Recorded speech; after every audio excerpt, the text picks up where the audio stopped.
وہی دلوں کے راز جاننے والا ہے، وہی دلوں میں محبت ڈالنے والا ہے، وہی دلوں میں نفرتیں پیدا کرنے والا ہے، اور وہی ہے جو خیر کا سرچشمہ ہے اور جس کے زم قدم سے کائنات روشن ہے۔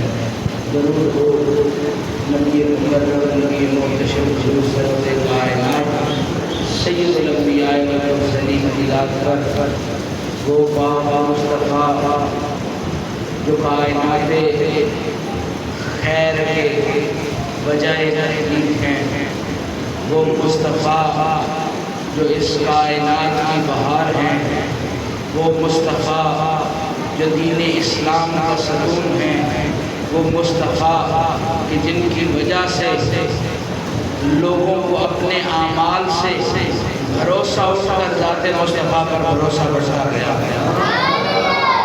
درود ہو اہل بیت رسول پر، خدا راضی ہو اصحاب رسول سے کہ جنہوں نے وہ شخصیاں،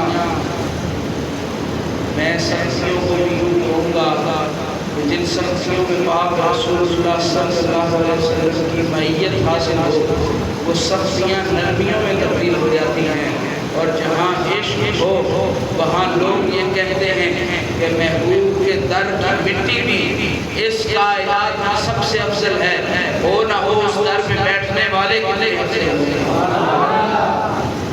اور خدا رحمت کرے اولیاء اللہ کی قبروں پر جنہوں نے یہ عزیز من، اس حدیث مبارکہ کی میں نے تلاوت کی۔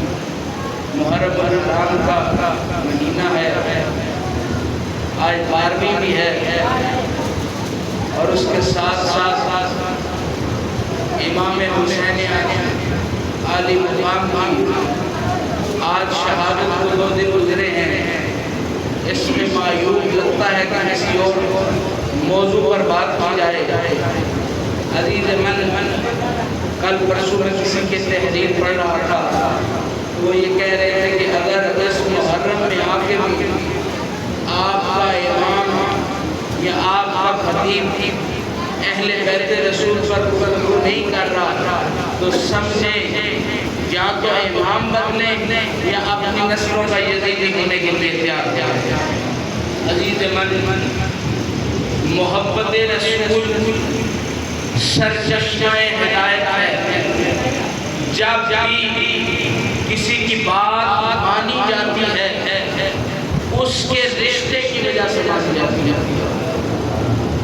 جب کسی کے ہر قول و حیا کیا جاتا ہے اس کی دل میں جو جذبہ ہوتا ہے اس جذبے کے مرہون منت ہوتا ہے۔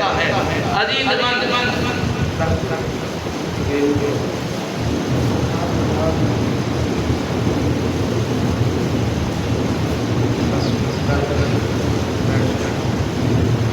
کسی بھی رشتے کی سب سے بڑی دلالت یہ ہوتی ہے، رشتے کی مضبوطی یہ ہوتی ہے کہ یہ اس کی افکار کا مالک ہے یا نہیں ہے۔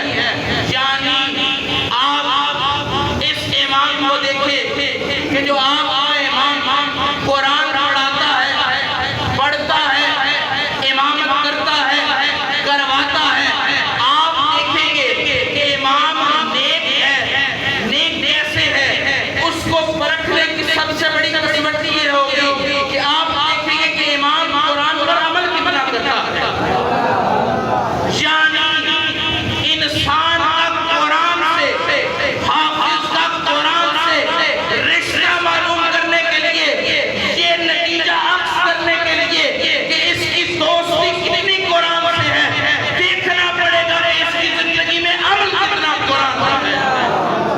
عزیز من، اسلام ایک جذبہ ہے، اسلام دین تو ہے ہی، اسلام مذہب تو ہے ہی، لیکن اسلام محبت کا ایک جذبہ ہے، جس محبت کی سلطنت کے شہنشاہ کو محمد عربی کہتے ہیں۔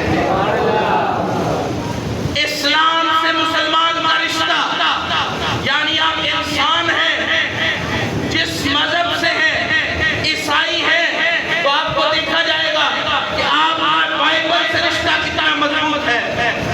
گا عیسیٰ، وہ عیسائی کبھی عیسائی نہیں ہو سکتا جو عیسیٰ کی فطرت پر زندگی نہ گزارے، اور وہ یہودی کبھی یہودی نہیں ہو سکتا جو موسیٰ و ذوالقرنین کی اتباع میں زندگی گزارے، اور عزیز من وہ سکھ کبھی سکھ نہیں ہو سکتا جس سکھ نے گرو نانک کی وہ بیعت نہ پڑے ہو اور اس بیعت پر زندگی نہ گزاری ہو، وہ کافر نہیں ہو سکتا جس کو خود پوجنا ہی نہ آتا ہو۔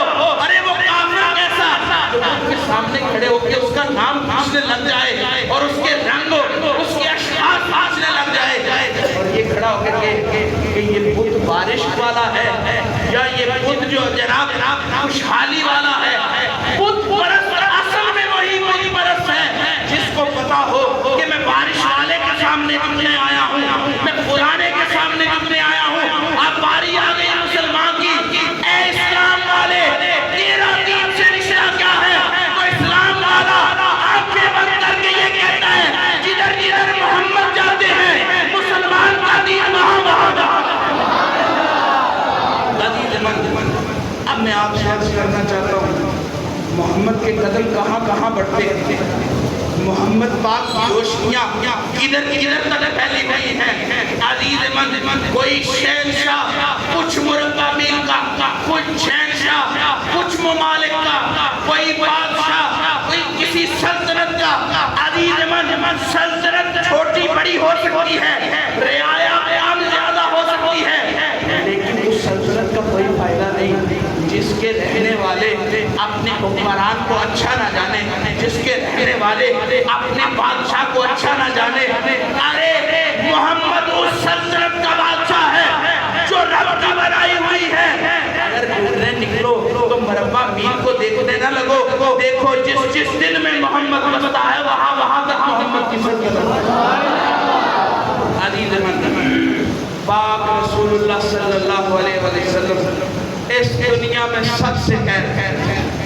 آدم علیہ السلام بھی آپ کی پاکیاں بیان کرتے ہیں، 1,24,000 ناموں پیش انبیاء آپ کی پاکیاں بیان کرتے ہیں، لیکن عزیز من محبت کا معیار بھی ہم دیکھیں کہ ہم آدم سے محبت اس دور میں اس لیے کرتے ہیں کہ وہ ہمارے سونے سے محبت کرتا ہے۔ ہمارے دین میں اس کو اس لیے مرتب کر دیا گیا، رب نے حکم اس لیے عطا کر دیا سارے نبیوں کا یا کرو کہ یہ میرے بیٹے ہوئے ہیں۔ ربا تیرا تو تھا بعد میں لگا ہے، پہلے تو مصطفیٰ نے کہا کہ وہ اللہ ایک ہے۔ عزیز من محمد عربی کی ذات سے رب کی ذات پہچانی گئی، رب کی ذات کے حکم سے تمام انبیاء کا حیا کیا گیا۔ ارے اب ڈنڈی مارنے کی ضرورت نہیں، اب پھسلنے کی ضرورت نہیں، اب حاجت روائی کریے۔ دیکھو کہ مصطفیٰ کس کو حاجت روا بنا رہے ہیں، اب جناب داد رسی کے لیے دیکھو کہ مصطفیٰ اس کی داد اس کو داد دے رہے ہیں۔ اب ہم سبھی کے لیے، اب ہم گساری کے لیے دیکھو تو صحیح مصطفیٰ کس کو ہم گسار بنا رہے ہیں۔ تو عزیز من کعبۃ اللہ میں جب انسان داخل ہو جاتا ہے ایک سچے ایمان والے کفیت عروج پر ہوتی ہے۔ مدینہ شریف میں ایک ایمان والا شخص جس کی دھڑکن میں دھڑک کم سنائی دے اور محمد زیادہ سنائی دے، اس کے لیے مدینے سے بڑھ کر خیر والی جگہ کوئی نہیں۔ عزیز من پاک رسول اللہ سے بھی پوچھے کہ آپ مدینے میں رہتے آپ اس جگہ کو خیر کہتے ہیں، تو آپ نے 6 مہینے تک زہرا پاک کے دروازے پر کھڑا ہو کے، چوکھٹ پر کھڑا ہو کے جو طاہرہ کبیرہ والی آیت پڑھ کے بتایا اگر مدینے میں کوئی خیر والی جگہ ہے تو وہ فاطمہ کی مسجد ہے۔ پاک رسول اللہ یہ کیسے ہو سکتا تھا؟ میں عرض کرنا چاہتا ہوں جگہ مکینوں سے ہوتی ہے، مقام مکینوں سے ہوتا ہے۔ جس مسجد کا امام نہ ہو وہاں کبھی جمعے کی نمازیں نہیں پڑھی جاتی، وہاں جماعتیں نہیں ہوتی، یعنی مسجد اللہ کا گھر ہے، لیکن اللہ جس کی ڈیوٹی لگائی ہوئی ہے وہ ڈیوٹی والا موجود نہ ہو تو جناب مسجد آ کے بھی بندہ جمعہ نہیں پڑھ سکتا. 4 بندے بھی ہو جناب، آپ عالم بھی ہو، فاضل بھی ہو، لیکن آپ کی مسجد جامعہ نہ ہو تو آپ جمعہ نہیں کروا سکتے. کیونکہ جمعے کے بارے میں جو حکم اطلاق ہے وہ شہر میں، گاؤں میں بھی جمعے کا حکم اطلاق نہیں. یہ قرآن کان درس کر رہا ہوں، لیکن محدثین نے اس کو بلند کیا، یعنی ظاہر یہ کیا کہ خدا کہنا چاہ رہے، خدا کہہ رہے تھے جہاں اجتماع زیادہ ہو وہاں جمعہ کرنا چاہیے. تو میں آپ سے عرض کرنا چاہتا ہوں مدینہ میں سب سے زیادہ اجتماع کہاں ہوتا تھا؟ جدھر سونی سرکار بیٹھی ہوتی تھی ادھر مدینے کا اجتماع ہوتا تھا. ارے رسول اللہ سے بھی کوئی پوچھو آپ کے دل کا رستہ کہاں سے ہو کے نکلتا ہے؟ آپ فاطمہ کے گھر کو بار بار دیکھ کے کہتے ہیں مومنو تمہارا ایمان تب تک قبول نہیں ہو سکتا جب تک تم میری اہل بیت کو اپنے سینے میں نہ سمجھو. عزیز جس سے جتنی محبت کی جاتی ہے اس کی خوشیوں کا بھی خیال نہیں ہوتا ہے، اس کے غم کا خیال نہیں ہوتا ہے. پاک زہرا کے گھر میں اللہ تعالیٰ نے حسن جیسی حسین جیسا خزانہ عطا کیا. میرے لفظوں پر غور کیجیے گا. پاک بطول کو اللہ تعالیٰ نے حسن جیسی دولت عطا کی اور حسین جیسا خزانہ عطا کر دیا. عزیز من جب یہ خزانہ اور دولت اس دنیا میں آئے نا تو پاکی اور طہارت ایک نئی صف مارز وجود میں آئی. یعنی زمانے کو بتا دیا گیا کہ حسن و حسین وہ ہیں جو ظہر کے وقت پیدا ہو تو عصر پر فاطمہ مصلی پر ہو کے بتاتی ہیں حسن و حسین وہ پاکیوں والے ہیں جو کبھی بھی کسی کے لیے ارے جو اپنی ماں کو زہرا سے وقت کے لیے پلیتی کی طرف مبذول نہیں کر سکتے وہ جس کے دل میں آ جائے اس کو دولت بھی کیسے لے پھلے. سب سے قرب والے جانتے ہیں کہ اس کی حقیقت کیا ہے.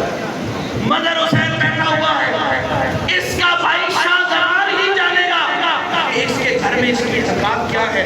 باہر تو میر صاحب، فلاں صاحب، یہ صاحب جو جتنی آپس میں دوستی ہوگی، محبت ہوگی، وقت گزارا ہوا ہوگا اس کی شخصیت کی دلالت کر سکے گا. عزیز من حسن و حسین کو پوچھو تو صحیح کس کے ساتھ زیادہ وقت گزارا ہے تو وہ بھی کہیں گے ہم جب آنکھ کھولتے تھے کبھی فاطمہ نظر آتی تھی، کبھی محمد نظر آتے تھے، کبھی دور سے علی نظر آتے تھے. حسین دور سے علی کیوں نظر آتے تھے؟ کب شوہر فاطمہ کے ضرور تھے، داماد مصطفیٰ کے ضرور تھے، بھائی مصطفیٰ کے ضرور تھے، پر علی زمانے کو بتانا چاہتے تھے مصطفیٰ کی خدمت کرنی ہے تو چھوٹ کے ان کے سامنے رکھنا ہے. مصطفیٰ سے محبت کرنی ہے تو ان کی اتباع میں زندگی گزارنی ہوگی. عزیز من میں اپنے موضوع کو اختصار کے ساتھ عرض کرتا ہوں. جس سے محبت اتنی ہوتی ہے اس کی خوشیوں کا بھی خیال اسی طرح ہوتا ہے، اس کے غم کا خیال بھی اسی طرح ہوتا ہے. رب نے زہرا پاک سے محبت کی اور محبت کے دعوے قرآن میں نقل کر دیے گئے.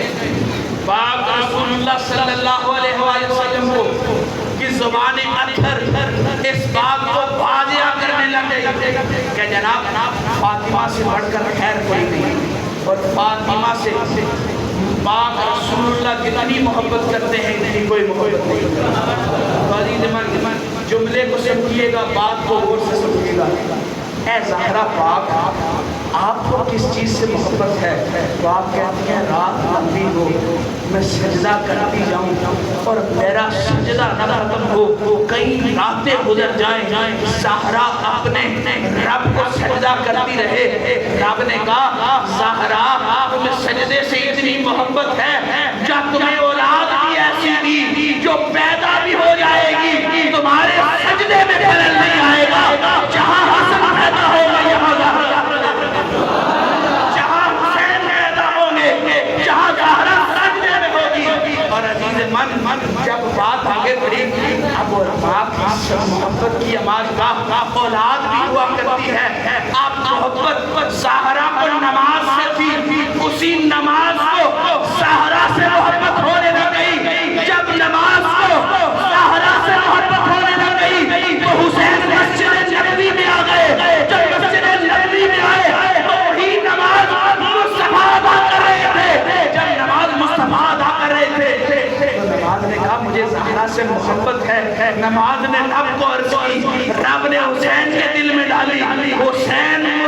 کی پشت پر سوار ہو گیا. نماز نے زہرا سے محبت کا دم بھرا اور جناب زہرا نے اور زہرا کی اولاد نے نماز سے زہرا پاک سے نماز نے محبت کا دم بھرا. اور میں عرض کرنا چاہوں گا رب کی عبادت میں اگر کوئی چیز مانے آ جائے تو یہ بات یاد رکھیے گا وہ کفر کے عناصر ہو سکتے ہیں, وہ بغض کے عناصر ہو سکتے ہیں, وہ منافقت کے عناصر ہو سکتے ہیں. آپ سب لوگ خبریں دیکھتے ہیں. آپ نے دیکھا ہوگا کہ پچھلے دنوں ایک سیاسی جماعت ایک چیز پر بڑا چرچا کر رہی تھی. ایک صحافی جس کا عمران خان سے تعلق ہے وہ حج پر نہیں جا سکا تو لوگوں نے واقعہ مچا دیا. لوگوں نے کہا کہ یہ کیسے ہو سکتا ہے, کون ہے جو حج سے روکتا ہے؟ رب کا قرآن کہتا ہے حج سے روکنے والا باغی ہے, سزاوار ہے. حج سے روکنے والے پر اللہ کی لعنت ہے. میں آپ سے عرض کرنا چاہوں عبادت کو اہل بیت رسول کو محبت تھی عبادت سے, لیکن میں آپ سے عرض کروں عبادت کو بھی اہل بیت رسول سے محبت تھی. بے جان وہ چیز ہوتی ہے جو کسی کو کچھ عطا نہ کر سکے. بجلی بے جان ہے, جان لے اس میں حرکت پائی جاتی ہے. حرکت ہو تو جناب یہ پنکھے چلتے ہیں. بے جان بظاہر کو نظر آ رہی ہے لیکن کام تو کرتی ہے. ارے نماز بظاہر بے جان نظر آ رہی ہے, کوئی صفات والی نہیں ہے, کوئی صورت والی نہیں ہے, لیکن میں آپ سے عرض کروں نماز اصل صورت ہے حسین. میرے جملے کو ظاہر ہے, نماز کی اصل صورت ہے حسین. اس طرح نماز میں اہل بیت اطہار سے محبت کی کہ جب پاک مصطفیٰ سجدے میں دینا تو حسین پاک مصطفیٰ پاک کی پشت پر آ گئے. جب پشت پر آئے تو اللہ نے کہا سونیا حسین اتنا سونا ہے اس کی کبھی نہ رد کرنا جب تک یہ نہ چاہے نا. رب نے یہ نہ کہا آئے مصطفیٰ تو اپنی تسبیح کو 70 کر لینا. رب نے کہا جب تک پشت پر حسین سوار ہے مصطفیٰ تو اپنی تسبیح کو لمبے کرتے رہنا. یعنی رب کی عبادت ہو رہی ہے, سجدہ رب کو ہو رہا ہے, لیکن مرضیاں حسین بھی چلے. لیکن یہ عرض کرنا چاہتا ہوں وہ واویلا بڑا اٹھا کہ ایک صحافی حج نہ ادا کر سکا. اس کا احرام اتار دیا گیا اور کہا اس سے پوچھا گیا کہ احرام جو تم نے اتارا ہے تو کیا کیا ہے؟ اس نے کہا جب احرام اتارا جائے تو بندے پر دم لازم آ جاتا ہے. ایک بکرا یا کوئی جانور اس عوض یا قیمت رب کی بارگاہ میں دینی ہوتی ہے سزا کے طور پر. ایک موضوع سے ہٹ کر بات کرنا چاہتا ہوں. ہمیشہ اس کو دم کیوں کہا جاتا ہے؟ احرام موت کا لباس ہے. رب لوگوں کو احرام پہنوا کے اپنے گھر میں اس لیے لے کے آتا ہے تاکہ بندہ خود کو مٹا کے اور مار کے اس کی بارگاہ میں آئے. جب کو دفن کر کے خود کر کے اپنی نفسانی خواہشات کو مار کر رب کی بارگاہ میں آتا ہے تو لوگ کہتے ہیں جب رب کی بارگاہ میں آتا ہے اور پاک رسول اللہ صلی اللہ علیہ وسلم نے فرمایا تو اس طرح ہو جاتا ہے جیسے نامولود بچہ ہے. اور یہ احرام اتارنے کی سزا اس لیے ہے کہ جب بندہ ایک دفعہ مر جائے اور مر کے قبر میں نہ جائے تو جناب اس کو زندگی نہیں مل سکتی. آپ کہے مرے ہوئے کو کیسے زندگی ملتی ہے تو میں کہوں کہ جب وہ سور پھونکی جائے گی, قیامت آئے گی, بندہ موت سے پھر زندگی کی طرف جائے گا اور اس کے دیدار کی طرف جائے گا. عرض کرنا چاہتا ہوں حسین ابن علی جب مکہ تشریف لائے آپ کا بھی آپ کے بارے میں بھی شریعت کے وہی حکم اطلاع کر رہے تھے. حسین ابن علی اپنی ذات و صفات کو ختم کر کے رب کی بارگاہ میں آئے تھے. جب رب کی بارگاہ میں آئے تھے تو جناب انہوں نے بھی کوئی کفن والا لباس پہن لیا تھا. تو عزیز من جب وہ کار جو حسین ابن علی کرنے آئے تھے وہ مکمل نہ ہو سکا تو حسین ابن علی کے جناب احرام اتروا دیے. عزیز من جب احرام اتروا دیے آپ اس بات کے شاہد ہیں جب سعودی عرب کی حکومت نے ایک روزہ کم کیا تو پوری امت سعودی عرب میں سعودی عرب کے باشندوں کے لیے حکومت سعودی عرب نے وہ فدیہ ادا کیا جو حکومت وقت کی وجہ سے ان کے روزے میں خلل پیدا ہوئی. عزیز من جب کوئی چھوٹا جب ملک میں رہنے والا جب بڑا کوئی ایسی حرکت کرے تو پوری مملکت پر اس کا اثر انداز ہوتا ہے. آج آتا ہے کہ امت مسلمہ ایک کیوں نہیں, آج آتا ہے کہ امت مسلمہ کٹھی کیوں نہیں. تو میں یہ کہنا چاہتا ہوں آج بھی امت مسلمہ حسین ابن علی کے اتارے ہوئے احرام کا کم دے رہی ہے کہ امت اس لیے نہیں کٹھی کہ امت نے حسین ابن علی کو رب کی بارگاہ میں سنگارے ہونے سے روک. عزیز من بات آگے بڑھی اختصار کے ساتھ عرض کروں گا. پاک رسول اللہ صلی اللہ علیہ وسلم کا سونا نواسا کر رہا ہوں. آپ نے واویلا سن لیا ان لوگوں کا بھی جو ایک صحافی کے احرام اتارنے پر اتنا واویلا کرتے ہیں. یہ بتاؤ حسین ابن علی کے احرام اتارنے پر کس نے واویلا کیا؟ اس وقت میں کون کہتا ہے کہ یزیدیت مسجد کے ایوان تک نہیں پہنچی تھی؟ کون کہتا ہے کہ یزیدیت کعبۃ اللہ کے در و دیوار تک نہیں پہنچی تھی؟ آپ یہ کہہ کعبۃ اللہ کے بارے میں یہ کہنا.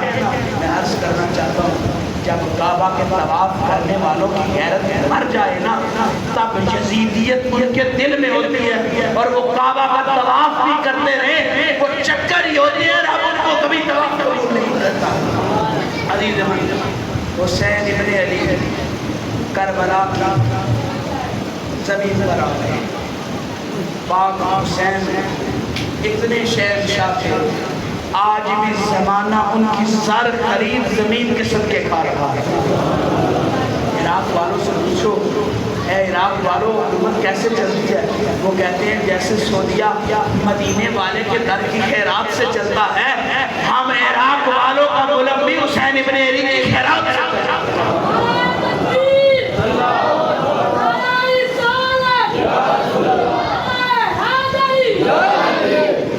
آپ سے عرض کروں پاک حسین ابن علی نے اس مال کے عوض کرب و بلا میں خیمے لگائے. 2 محرم سے لے کے 7 محرم تک کچھ نصیحتیں کچھ تربیحات جو حسین ابن علی نے اپنے حواریوں کو اور اپنے ساتھ والوں کو دی. جب 9 محرم کی رات آئی نا عزیز من بندہ بھوک برداشت کر لیتا ہے بندہ پیاس برداشت کر لیتا ہے لیکن بندہ کبھی جناب شیطان کی وسوسے سے اس وقت تک دور نہیں ہو سکتا جب تک کسی اللہ والے کا اس کے دل پر پہرا ہے. عزیز من حسین ابن علی وہ شہنشاہ ہے. میں آپ سے عرض کروں آپ مکان بنانے لگے نا تو آپ چاہتے ہیں زیادہ مستری آ جائیں زیادہ مزدور آ جائیں تاکہ گھر جلدی سے جلدی بن جائے. میں آپ سے عرض کرنا چاہتا ہوں حسین ابن علی کے گھر سے اسلام بنانے نکلے تھے. آپ نے اپنے سب حواریوں کو جمع کیا لیکن جب 9 محرم کی رات آئی نا حسین ابن علی نے دور علاقوں میں پیغام نہ بھیجا. میں جب یہاں آؤں میں دیکھ رہا ہوں لاہور سے کچھ لوگ آئے ہیں پکا قلعہ سے بھی آئے ہیں جناب بھوچکے سے بھی آئے ہیں مختلف علاقوں سے آئے ہیں، یعنی میں ادھر آیا ہوں اپنے محبت والوں کو فون کیا ہے کہ وہ بھی میری محبت میں یہاں آئے، تو حسین ابن علی نے 9 محرم کو اپنے محبت والوں کو فون نہیں کیا، لیکن جو جمع تھے ان کو اکٹھا کر کے اور ایک کام کیا، آپ نے چراغ بجھا دیا اور بجھا کے کہا ہے لوگوں، حسین ابن علی کل اپنے تن کو اور اپنی اولاد کو اس رب کی بارگاہ میں پیش کرنے والا ہے جس کو جان کی فکر ہے حسین ابن علی کے چہرے کو نہ دیکھے۔ میں اس کو کچھ نہیں کہتا، لیکن میں یہ کہوں گا کہ میں چراغ بجھا دیتا ہوں، جس نے جانا ہے چلے جائے۔ عزیز من، کسی کو یزید کا خوف آ گیا تو کسی کو جان کا خوف آ گیا، لیکن میں آپ سے عرض کرنا چاہوں جس دور میں بھائی بھائیوں کا نہیں نہ ہوتا، اس دور میں بھائی کی اولاد بھائیوں کی نہیں ہوتی۔ سارے ارے امیر قاسم کو کیا ضرورت تھی حسن کی حسین کی جنگ میں آپ کودنے کی؟ امیر قاسم جانتے تھے یہ جنگ حسین کی نہیں ہے، یہ جنگ جماعت اسلام کی ہے، جس کا وعدہ مصطفیٰ نے مدینے میں بیٹھ کر کیا۔ حسین ابن علی نے جب اندھیرا کر دیا، عزیز من یاد رکھیں، کالی چیز تب پھینکی جاتی ہے جب کچھ چھپایا جاتا ہے۔ کعبہ کے اوپر بھی کالا لباس اس لیے ڈالا گیا جب گناہوں کو چھپانے کے لیے ڈالا گیا۔ حجر اسود بھی کالا پتھر اسی لیے ہے کہ وہ لوگوں کے گناہوں کو چوس لیتا ہے، اور سونے کی کالی زلفیں بھی اسی لیے ہیں کہ اس زلفوں میں لوگ فدا ہو جائیں، اور جو فدا ہو اس کے گناہ رفع دفع ہو جائے۔ حسین نے بھی اپنے کرم کی آسمانی کالی چادر بچھا دی کہ لوگ جو جانا چاہتا ہے چلا جائے۔ حسین زمانے کو بتانا چاہتا تھا غیرت اس چیز کا نام ہے جو حسین پاک نے جس طرح علی پاک نے باغیوں کی بغاوت کو زمانے میں آشکار نہ کیا، حسین ابن علی نے ایمان اسلام والوں کے ایمان کو زمانے میں آشکار نہیں کیا۔ حسین ابن علی وہ ہستی ہے جو آج بھی مسلمانوں کے ایمان کے محافظ ہے۔ کے نام تو سارے جانتے ہیں پر ان کا نام کوئی نہیں جانتا جو 9 محرم کو حسین ابن علی کو چھوڑ کے گئے۔ جان لو تو اپنی ماں کو ذرہ برابر گندگی کے اندر مبذول نہیں کر سکتے، وہ امت مسلمان کو بھی رسوا ہونے سے 9 محرم کو بھی بچا دے، الحج کو بھی بچا جائے۔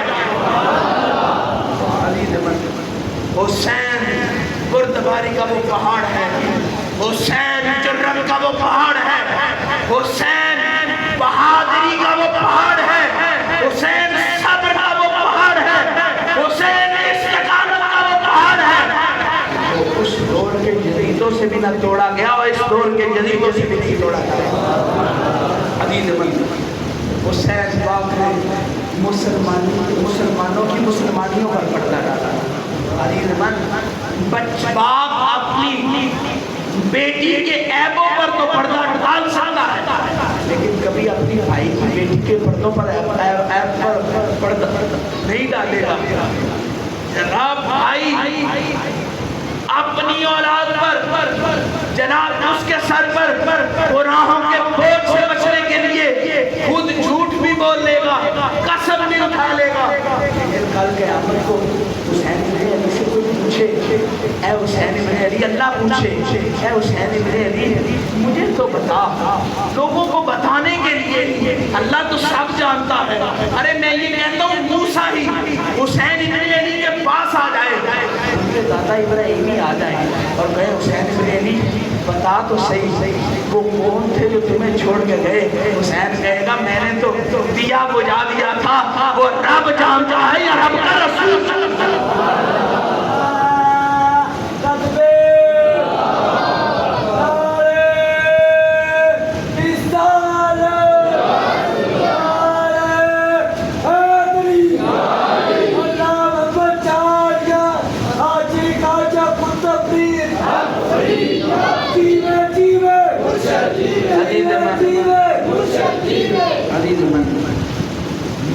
مشن کی طرف جاتا ہوں۔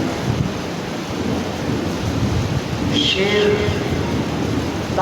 کیمرے لکھتے ہیں اور شیخ ابن العربی نے بھی یہ لکھا ہے اور ابن عساکر نے بھی یہ لکھا ہے، کہتے ہیں نماز وہ قلعہ ہے، نماز وہ قلعہ ہے جو اس کے حصار میں آ جائے کبھی گمراہی نہیں پاتا۔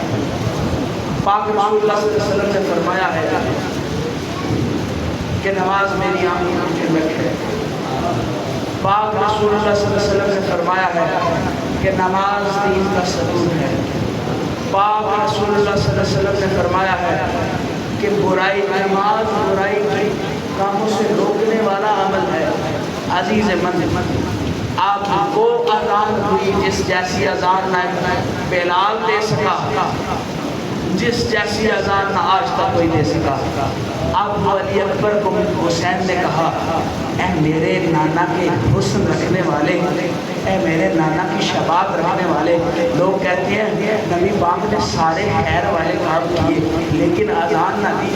علی اکبر ہم شکل مصطفیٰ نے جب اذان دی تو عشق والوں کے لیے تو یہ بڑی ذوق کی بات تھی کہ جنہوں نے محمد کو کبھی اذان دیتے نہیں دیکھا وہ علی اکبر کو اذان دیتے دیکھ رہے ہیں۔ تو عاشقوں کو چاہیے تھا، اب تو ایمان والوں کو چاہیے تھا کہ علی اکبر کے گرد چکر لگائے کہ ہم محمد کی شکل والا اذان دے رہا ہے، ہم محمد کی سیرت والا اذان دے رہا ہے، ہم محمد کی صورت والا اذان دے رہا ہے، ہم محمد کی شباب والا اذان دے رہا ہے۔ حسین علی نے کہا ہم یہ نہیں ہیں، ارے بچو ایسے لوگوں سے تو قرآن نہ پڑھ سکتے ہیں، نہ پڑھا سکتے ہیں، نہ سنا سکتے ہیں، نہ کسی جناب اتباع دین کے لیے کسی کو بلا سکتے ہیں، نہ اتباع کر سکتے ہیں۔ اور وہ یہ کہتے ہیں کہ حسین ابن علی کا تو وضو ہی نہیں تھا، حسین ابن علی نے تو یہ دو شہزادوں کی جنگ کی۔ ارے شہزادے وہ ہوتے ہیں جو دو بادشاہ کے بیٹے ہوتے ہیں، محمد جیسا بادشاہ لاؤ تو ہم کسی اور کو عزیز میں عرض کرنا چاہتا ہوں آخری چند منٹوں میں میرا بھی دل ہے کہ میں اپنی آنکھوں کو بند کر لوں۔ حسین ابن علی کے وقتاً فوقتاً پہلے غلام گئے، غلام کے بعد اصحاب گئے، اصحاب کے بعد برادر گئے، برادر کے بعد اولاد گئی، اور وہ وقت بھی آیا کہ جب حسین ابن علی نے ننھے علی اصغر کو اپنے ہاتھوں پر اٹھایا۔ میں عرض کرنا چاہتا ہوں بچپن سے یہی سنتے آئے ہیں کہ ہاجرہ بیوی نے اسماعیل کو کیوں تیار کیا کہ میرا بیٹا قربانی کے وقت بڑا خوبصورت لگے۔ میں عرض کرنا چاہتا ہوں پاک میں رباب نے بھی علی اصغر کو کیوں تیار کیا؟ زینب علی اصغر کی بلائیں لینے لگ گئی کہ میرا بھتیجا۔ عرض کرنا چاہتا ہوں پاک حسین کے اہل و عیال نے علی اصغر کو روزے عاشور یا عاشور کے ان دنوں میں علی اصغر کو زمین پر نہ لٹایا۔ یہ نہ ہو کہ اسماعیل کے بعد آج حسین کی اولاد ایڑیاں رگڑنے سے کربلا میں چشمے پھوٹ جائیں، پانی کی ضرورت ہوتی تو اصغر کی ایڑیاں ہی کافی تھی۔ حسین نے کہا کیا میں نہ پانی پینے آیا ہوں، نہ کھانا کھانے آیا ہوں، نہ اپنی جماعت بنانے آیا ہوں، آج حسین آیا ہے جو آپ کی خوشنودی کو خاطر آیا۔ سونا تاریخ بتاتی ہے کہ ماں نے دستار سجائی۔ آج عالم علم بانٹنے کے لیے جب نکلتا ہے تو سر پر دستار باندھتا ہے۔ حسین کا علی اصغر بھی کمال ہے جس نے خطابت کے لیے زبان کھولی نہیں لیکن کئیوں کو رلا کر دیا۔ دستار مستقبی میں صدقے جاؤں، وہ وقت بھی مدینے میں آیا تھا جب مصطفیٰ اپنی دستاریں اتار کے کبھی حسین کے سر پر رکھ کے دیکھتے تھے یہ دستار حسین کو کیسی لگتی ہے، کبھی حسن کے سر پر رکھ کے دیکھتے تھے یہ دستار حسن کو کیسے لگتی ہے۔ آج کیا کربلا کا ماجرا ہے کہ زینب بنت علی وہی دستار علی اصغر کے سر پر رکھ کے لوگوں کو بتا رہی ہے دستار بھی وہی ہے، وقت بھی وہی ہے، لیکن علی اصغر کہانی مانگنے نہیں آئے گا،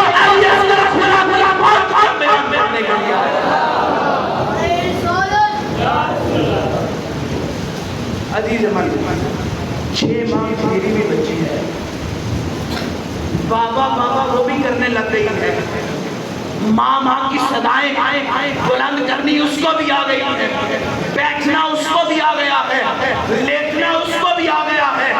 عزیز من، جب وہ مسکراتی ہے نا میرا دل مسکرا اٹھتا ہے، میرے بابا کا دل مسکرا اٹھتا ہے۔ شاہ جی حضور کے چہرے پر میں نے اتنی خوشی اپنی ساری زندگی میں نہیں دیکھی۔ وہ اپنی پوتی کو اٹھا کر 6 مہینے کی مسکراتے ہیں۔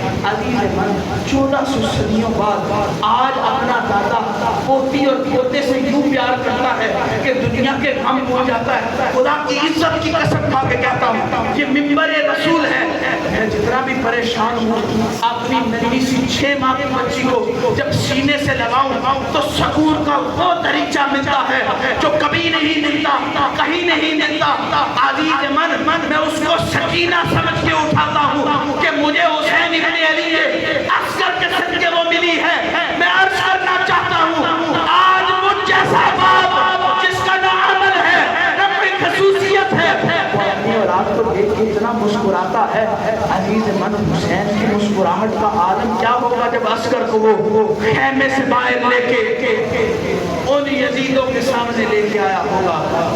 عزیز من، حسین ابن علی کے بیٹے نے وہ مسکراہٹ اختیار کی جو قیامت خیز مسکراہٹ تھی۔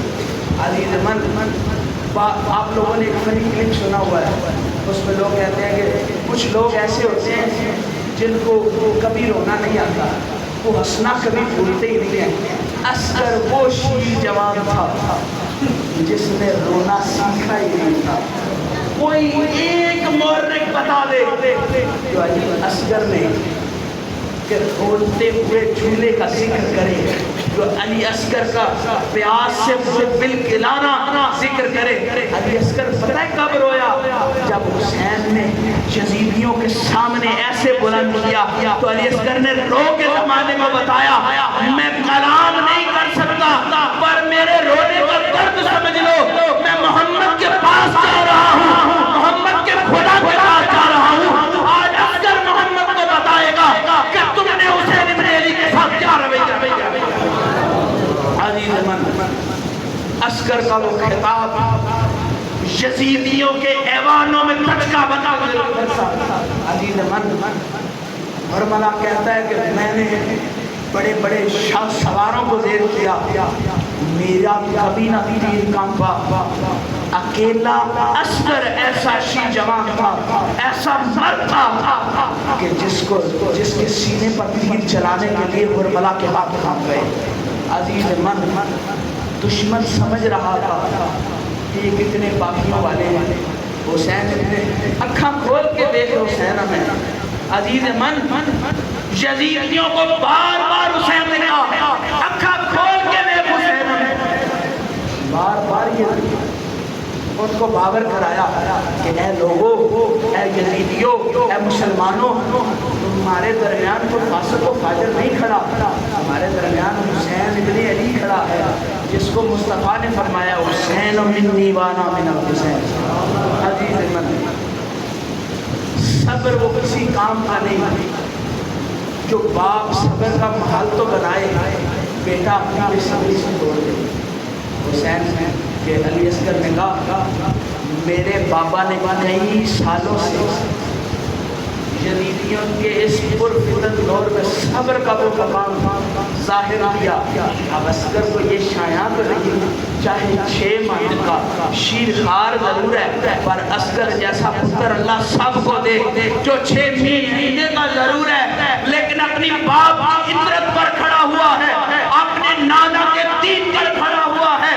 عزیز من، مورخ لکھتے ہیں، ابن کثیر نے بھی لکھا ہے، دیگر مورخ نے بھی لکھا ہے، ہمیشہ جو گھوڑا اپنی اوقات سے بڑھ جاتا تھا، سر پھرا ہو جاتا تھا، بھٹک جاتا تھا، ان کو زیر کرنے کے لیے عرب میں 3 لوگ کا دور ہوتا تھا۔ عزیز من، آپ نے سنا ہے کہ منگول لوگ گھوڑے کا دل کھاتے ہوتے ہیں، گھوڑا کھانا جائز ہے لیکن مقبول۔ عزیز من، وہ گھوڑے کا دل کھایا کرا تاکہ وہ کہتے تھے آج کا مشہور ہے بلیلر کھانے والا بلیلر کی طرح نکلے گا۔ بکرا کھانے والا بکرے کی طرح نکلے گا، جناب بھینس کھانے والا بھینس کی طرح اس کی ضرورت ہوگی، گھوڑا کھانے والے کی ضرورت بھی گھوڑا کھانے والے کی۔ سخت دل منگولوں نے اس دنیا پر اس لیے بادشاہ زیادہ کی کیونکہ وہ گھوڑے کا دل کھا کھا کر، گھوڑے کے دل کو کھا کھا کر اپنے دل کو مضبوط کر چکے تھے۔ عزیز من، کوئی گھوڑے کا دل کھا کر دل کو مضبوط کرتا ہے، اصغر وہ ہے جس نے اللہ کے ذکر سے اپنے دل کو مضبوط کر دیا۔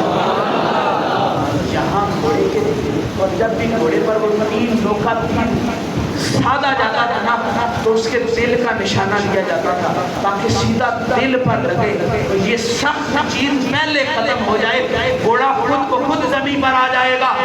ارے واہ نازا، اے علی اصغر تجھ پر، واہ واہ، اے سلام ہو تو پر، اے حسین ابن علی کہ تو اپنے بیٹے کو لے کے آیا، اور ملان نے وہی تین لوکا تیر لے کر تمہارے اصغر میں دل پر سادہ زمانے کو بتانا چاہتا تھا۔ مقصود تو اصغر کی شہادت تھی، لیکن رب زمانے کو بتانا چاہتا تھا جان لو اہل بیت رسول کو ہستیاں ہیں، 6 مہینے کی بھی ہو لیکن ان کے دل اتنے مضبوط ہیں۔ آج یہاں ہمارے عرش والا جب یہ معاملہ آیا تو حسین ابن علی نے جب حلق پر وہ نازاں بچہ کہ جس کے بخار سے بھی حسین ابن علی دل ملا اٹھتے تھے، وہ نازاں اولاد 6 ماہ کی، آج کے 6 ماہ کے والدین سے پوچھو کہ جن کے بچوں کو کانٹا بھی لگ جائے تو تکلیف برداشت کرنا مشکل ہو جاتی ہے، وہ حسین ابن علی خود اپنے اصغر کو یزیدیوں کے سامنے لے کے گیا، اور جب یہ تیر لگ گیا تو حسین ابن علی نے جب وہ خون فوارے کی طرح، خون وہ چھینٹوں کی طرح جب سینہ علی اصغر سے نکلا نا تو حسین نے کہا اے زمین کربلا کی، اگر تیرے پر یہ ذرے گر گئے تو دنیا آخرت تک لوگ مجھے بلا کی مانند لیں گے۔ اس پر علی اصغر کا خون سینچا گیا ہے، تو پھٹ جائے گی، لوگ تجھے دیکھنے نہ آ سکیں گے، لوگ تیری بلائیں نہ لے سکیں گے۔ حسین ابن علی نے وہ خون آسمان کی طرف اٹھایا اور رب نے کہا اے بادلو کبھی بھی حسین ابن علی کے بیٹے کا خون زمین تک نہ پہنچنے دینا، کیونکہ آج درد والے نے اپنے درد کا اظہار کر کے میری طرف اس لیے اچھالا ہے۔ حسین بتانا چاہتا ہے اصغر جتنا بھی قیمتی ہے پر ربا تیرے دین سے قیمتی نہیں ہے۔ قالوا انا للہ و انا الیہ راجعون۔ ایک بات کر کے اپنی گفتگو کو اختتام کی طرف لے کے جاؤں گا۔ عزیز من، ہر کسی کو کربلا میں ایک دفعہ شہید کیا گیا، حسین کا بیٹا علی اصغر وہ تھا جس کو بارہا شہید کیا گیا۔ علی زمن ایک دفعہ تو جب تیر لگ گیا، اس باپ کا عالم کیا ہوگا جو اپنے 6 ماہ کے بیٹے کو دفن کرنے جا رہا ہے؟ اس باپ کی طہارت و برکت کا عالم کیا ہوگا؟ صبر و استقامت کا عالم کیا ہوگا؟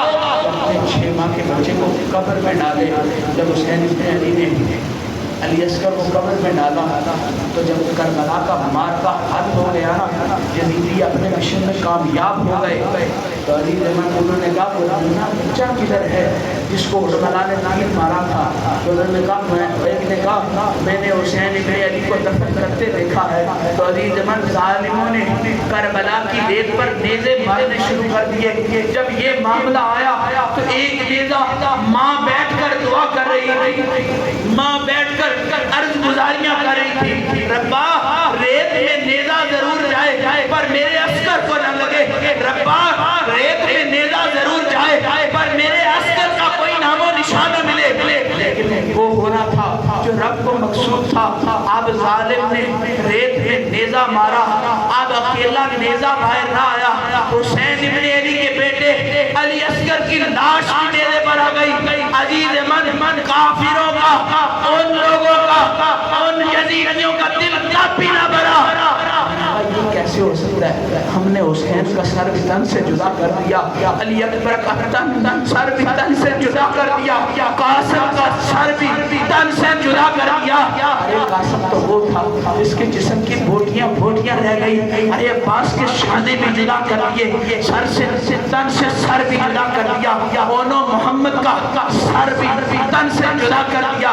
یہ کیسے ہو سکتا ہے؟ یزیدی اپنی انتہا پر نہ پہنچے، اب عورتیں اب سید زہرا دعا کر رہی تھی، یا رب العالمین، یا محمد کے خدا، فریاد رس یا محمد، فریاد رس یا محمد، ادرکنی یا محمد، ادرکنی یا محمد۔ زینب ناد علی پڑھ کے کہہ رہی تھی، ناد علی مظہر العجائب تجد ہو لقب النوائب کل حق وغم سید علی بے عظمت کا یا اللہ ہو، یا اللہ ہو، یا اللہ ہو، کا یا محمد، یا محمد، یا محمد، بے ورایا یا علی، یا علی، یا علی فی سبیل اللہ۔ زینب کا ناد علی پڑھنا، لیکن اس وقت منشا اور تھی، مقصود اور تھا۔ انہوں نے کہا یہ کیسے ہو سکتا ہے؟ سب کے سر تن سے جدا ہو جائیں، جہاں سید ذاتیوں کا فریاد رس یا محمد، فریاد رس یا محمد، ادرکنی یا محمد، ادرکنی یا محمد کے نعرے بلند کیے۔ یزیدیوں اور کافروں نے حسین بن علی کے عسکر کا سر تن سے جدا کرنے لگ گیا۔ ہائے عسکر کے وہ ننھے ننھے بال جس سے یزیدیوں نے ان کے سر کو پکڑا ہوگا، اور وہ بھی عزیز مند کیسا لگتا ہے؟ بڑے بڑوں میں جب چھوٹا نظر آئے تو بندہ چھوٹے کی طرف متوجہ زیادہ ہوتا ہے۔ لوگ سر حسین دیکھنے کے لیے نیزوں کی طرف دیکھتے تھے، لیکن شام کے شامیوں کی بھی چیخیں نکل گئی جب انہوں نے چھوٹا سا ننھا سا سر علی اصغر کا نیزے کی نوک پر دیکھا۔ اللہ سے دعا ہے اس محفل میں، اس جمعہ میں، اس اجتماع میں جو بھی بے اولاد بیٹھا ہے، حسین کے عسکر کے صدقے اسے اولاد عطا فرما دے۔ ربا جس کو سکینہ کے صدقے بیٹیاں عطا کی ہیں، اس کو حسین کے عسکر کے اس غم کے صدقے بیٹے عطا کر دے، اور ہمارا سینہ جرأت ایمانی سے بھر دے۔ قیامت بھی آ جائے، ہم اپنے حسینی مشن سے کبھی نہ گھبرائیں کہ محمد سے وفا پوری تو ہم تیرے ہیں، یہ جہاں چیز ہے کیا لوگ قلم تیرے، واخر دعوانا